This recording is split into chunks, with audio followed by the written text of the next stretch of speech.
सभी को नमस्कार, मेरा नाम अभिषेक है और आप देख रहे हैं करंट अफेयर के रिवीजन सेशन को जो आपके आने वाले सभी प्रतियोगी परीक्षाओं के लिए इम्पोर्टेंट है। मैं आपको इसमें 6 महीना, साल भर के पीछे से करंट अफेयर रिवाइज़ करवाता हूँ ताकि आपको कोई भी एग्ज़ाम देना हो करंट में तो आपको वहाँ पर दिक्कत ना हो।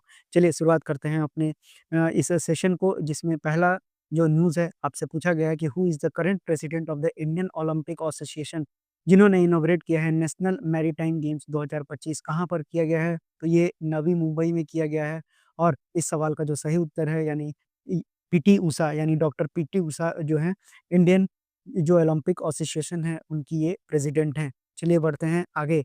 अब बढ़ते हैं अगले जो करंट अफेयर रिवीजन है पूछा गया आपसे कि आपको लोगों का नाम बताना है 2025 खेलो इंडिया पैरा गेम्स के लिए। तो देखिए यहाँ पर तो लोगों का उत्तर हो जाएगा उज्ज्वला।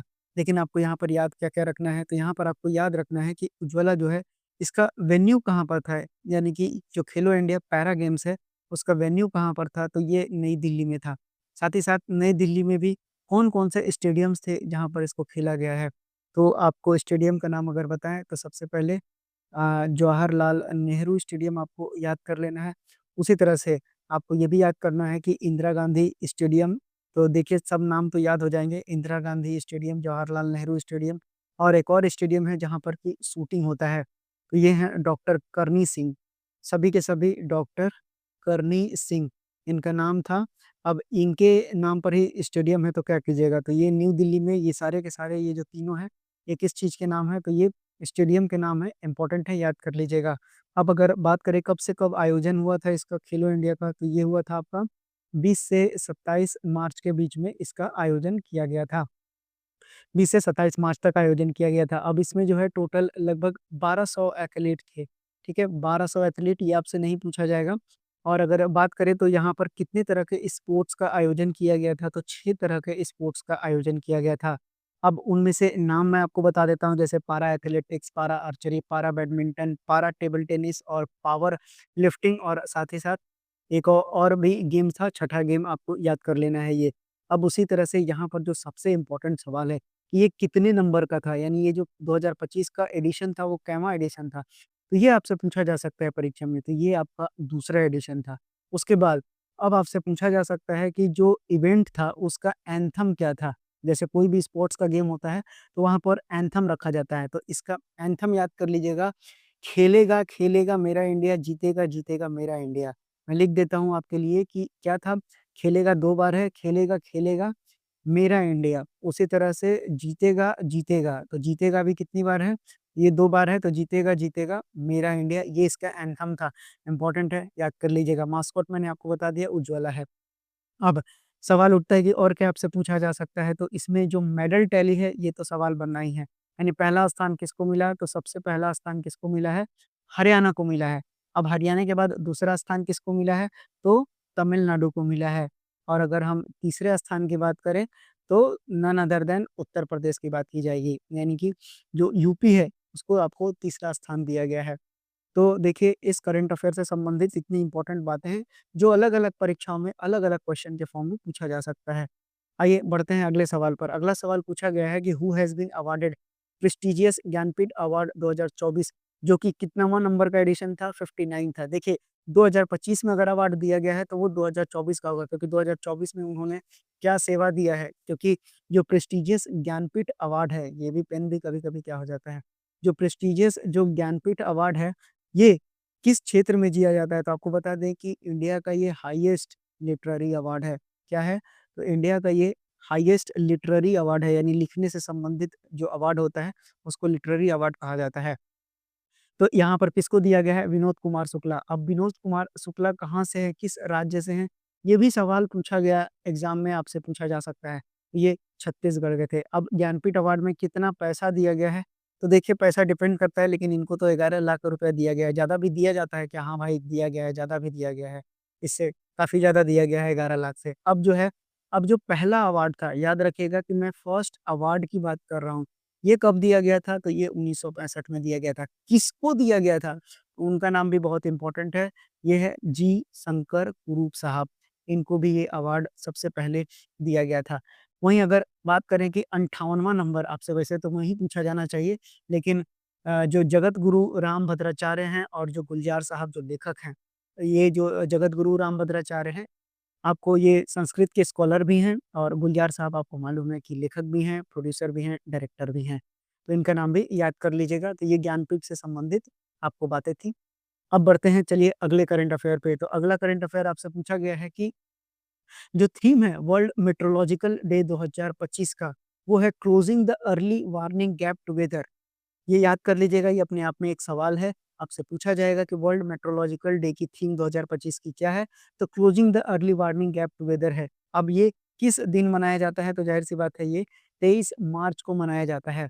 अब अगर वर्ल्ड मेट्रोलॉजिकल ऑर्गेनाइजेशन की बात करें तो किससे संबंधित रखेगा? वेदर से संबंधित रखेगा। इसका हेडक्वार्टर कई बार एग्ज़ाम में पूछा गया है, तो ये कहाँ पर है? तो ये आपका जेनेवा स्विट्ज़रलैंड में है। अब यहीं पर आपसे ये भी पूछा जा सकता है कि डब्ल्यूएमओ यानी कि वर्ल्ड मैरीटाइम ऑर्गेनाइजेशन का फाउंडेशन कब रखा गया था? तो ये रखा गया था 23 मार्च 1950 में इसका गठन किया गया था। वहीं अगर बात करें कि प्रेसिडेंट कौन है? तो प्रेसिडेंट का नाम याद कर लीजिएगा, इनका नाम है अब्दुल्ला। सिर्फ़ अब्दुल्ला याद कर लीजिए, वैसे इनका पूरा नाम अब्दुल्ला अल मंडौस है। वैसे मैं लिख भी देता हूँ, शायद आपको आजकल ऑप्शन में भी अजीब-अजीब तरह का ऑप्शन देने लगे हैं।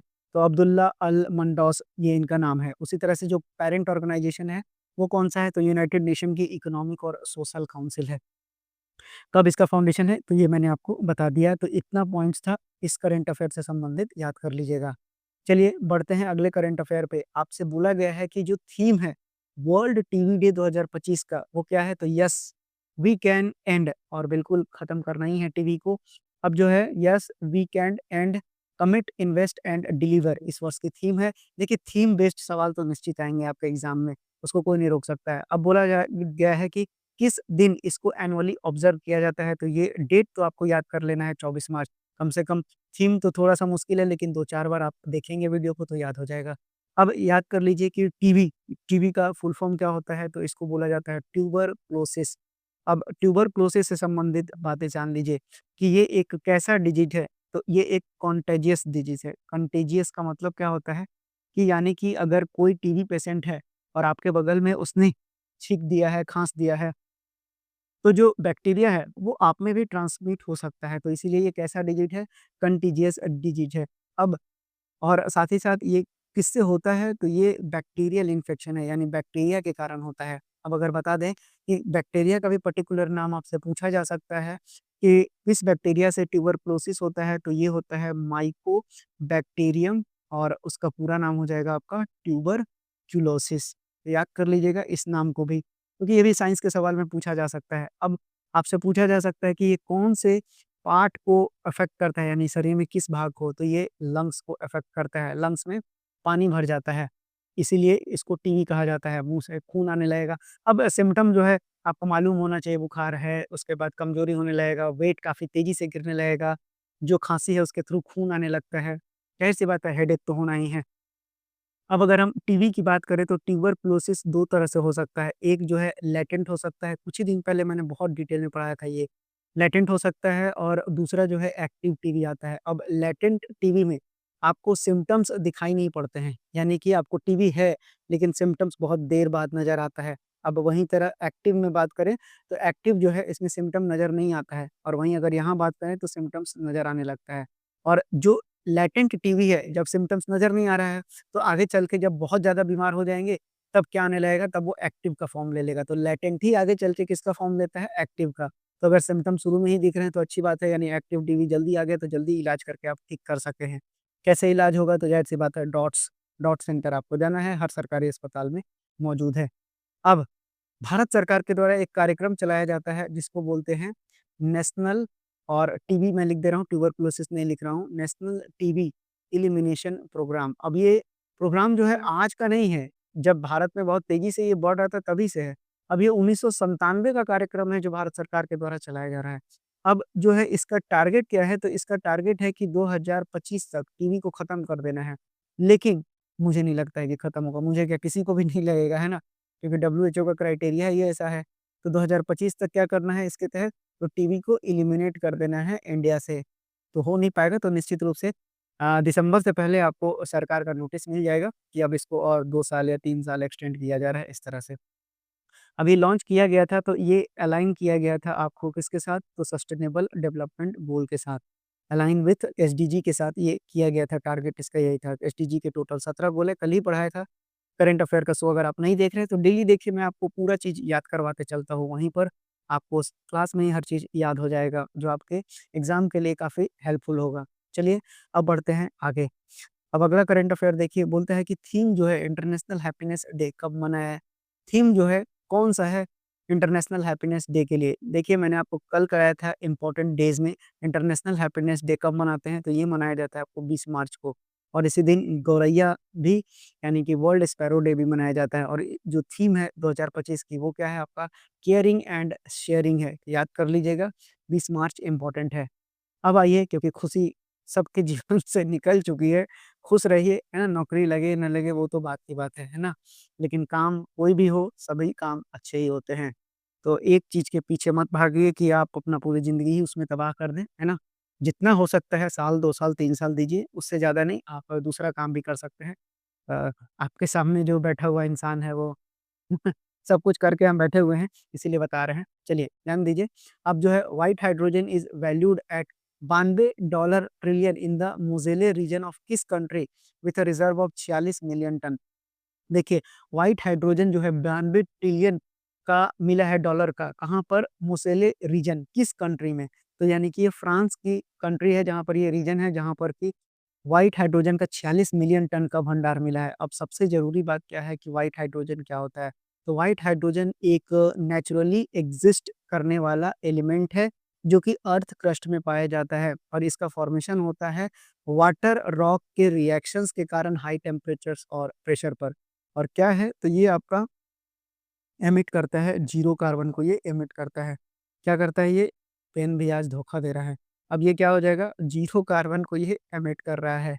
तो याद कर लीजिएगा। और भी तरह के हाइड्रोजन होते हैं, जो मैंने आपको करंट अफेयर के सेशंस में बहुत बार पढ़ा रखा है, ब्लू हाइड्रोजन, ग्रे हाइड्रोजन। उसी तरह से आपको हाइड्रोजन के जो एलिमेंट है, उसका आविष्कार किसने किया था? तो इनका नाम भी इम्पोर्टेंट है, इनका नाम है कैवेंडिश। याद कर लीजिएगा। बढ़ते हैं अब अपने अगले करंट अफेयर पे। सिंपल सा क्वेश्चन है, कौन सा रेलवे स्टेशन हैदराबाद में fully operated by the women employees? तो आपसे एक लाइन में तो सवाल यही बनेगा कि जो हैदराबाद का रेलवे स्टेशन है, वो साउथ सेंट्रल रेलवे जो है, उसके अंतर्गत आता है। अब आपको कमेंट बॉक्स में बताना है कि भारत में टोटल कितने रेलवे जोन्स हैं। मैंने ये भी पढ़ा रखा है, तो बेगमपेट इस सवाल का बिल्कुल सही उत्तर हो जाएगा। आइए बढ़ते हैं अगले सवाल पर। पूछा गया है कि किसने पहला गोल्ड मेडल जीता है एशियन रेसलिंग चैंपियनशिप 2025 इंडिया के लिए? तो इनका नाम है मनीष भनवाला।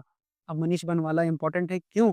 क्योंकि इन्होंने गोल्ड जीता है। अब इसको याद कर लीजिएगा कि जो ये एशियन रेसलिंग चैंपियनशिप है, ये कहाँ पर आयोजित होगा? तो ये कहाँ पर आयोजित हो रहा था? तो इज़राइल के बगल में पड़ोसी, कहाँ पर? तो ये है आपका अमान, जॉर्डन में स्थित है। तो यहाँ पर इसका आयोजन किया गया था। अब अगर बता दें तो गोल्ड मेडल जो मनीष भनवाला को मिला है, ये किसमें मिला है? तो 62 केजी फ्री स्टाइल में इनको दिया गया है।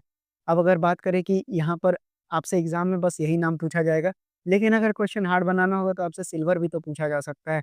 गोल्ड ही क्यों? तो सिल्वर भी पूछा जा सकता है। तो सिल्वर में किसको मिला है? तो सिल्वर में आपको याद कर लेना है कि 2 व्यक्ति का नाम इम्पोर्टेंट है, दीपक पुनिया। दीपक पुनिया को भी आप जानते हो, रेसलर हैं, और साथ ही साथ उदित को मिला है। अब इससे ज़्यादा आपसे नहीं पूछा जाएगा। दीपक पुनिया को मेंस 92 केजी में मिला है, और जो आपके उदित हैं, इनको 61 केजी फ्री स्टाइल में मिला है। तो सिर्फ़ आपको कोशिश करना है मनीष भनवाला का नाम याद कर लें। बाकी ब्रोंज में जो आप देखेंगे तो यहाँ पर अमित जो अंतिम पंघाल हैं, इनको ब्रॉन्ज दिया गया है, और इनके साथ और भी 5 लोग थे, इनको भी दिया गया है। तो इससे संबंधित इतनी बातें हैं जो कि आपको याद रखना है। चलिए, अब बढ़ते हैं अपने आखिरी करंट अफेयर रिवीजन सेशन पे। तो बोलता है कि जो पहला कॉम्प्रिहेंसिव रिवर डॉल्फिन सर्वे है, भारत में कराया गया। अब जो है पहला है तो इम्पोर्टेंट ही रहेगा। तो कितना टोटल रिवर डॉल्फिन्स देखा गया है कंट्री में, पूरे कंट्री में, और जो सबसे ज़्यादा डॉल्फिन है वो असम में रिकॉर्ड किया गया है। तो कितना है? तो यहाँ पर 635 देखा गया है, और 6327 रिवर डॉल्फिन्स जो है टोटल अपने इंडिया में हैं। अब आपको बता दें कि डॉल्फिन के भी अपने पास प्रकार हैं। ये और डॉल्फिन वहीं रहती हैं, इनका दूसरा नाम सुसु है, एसयू, और ये वहीं रहती हैं जहाँ का पानी का क्वालिटी काफ़ी साफ़ होता है। तो ये क्या है? यानी कि फ्रेश वाटर को भी ये डिनोट करती हैं। तो गैंजेटिक डॉल्फिन की बात कर रहे हैं। अब अगर हम गैंजेटिक डॉल्फिन की बात कर लेते हैं, तो ये आईयूसीएन के क्रिटिकली इंडेंजर्ड में स्थित हैं। सारे तो इंडेंजर्ड ही हैं भाई साहब, क्या करें, आदमी को खाने से ही फुर्सत नहीं है। ठीक है? क्रिटिकली इंडेंजर्ड है। वहीं आपको ये भी याद रखना है कि ये इंडिया की कैसी एनिमल है, तो ये नेशनल एक्वाटिक एनिमल का इसको दर्जा दिया गया है इंडिया में। तो आपसे ये भी एक लाइन में सवाल बन सकता है कि भारत का नेशनल एक्वाटिक एनिमल, जो कि पूछा गया सवाल है, ये है आपको गैंजेटिक डॉल्फिन। वहीं आपसे इंडस डॉल्फिन पर भी सवाल बन सकता है। इंडस डॉल्फिन क्या है? तो इंडस आप जान रहे हैं, इंडस यानी सिंधु नदी की बात की जा रही है। ये कहाँ पाया जाएगा? तो ये ब्रह्मपुत्रा रिवर बेसिन में पाया जाता है और साथ ही साथ इंडस में। ये कहाँ पर है आपका? तो सिंधु नदी और ब्रह्मपुत्रा दोनों में ये पाया जाता है। तो ये याद कर लीजिएगा, किससे संबंधित था? तो डॉल्फिन से संबंधित था। तो देखिए, ये थे आपके अच्छे खासे 10 क्वेश्चन।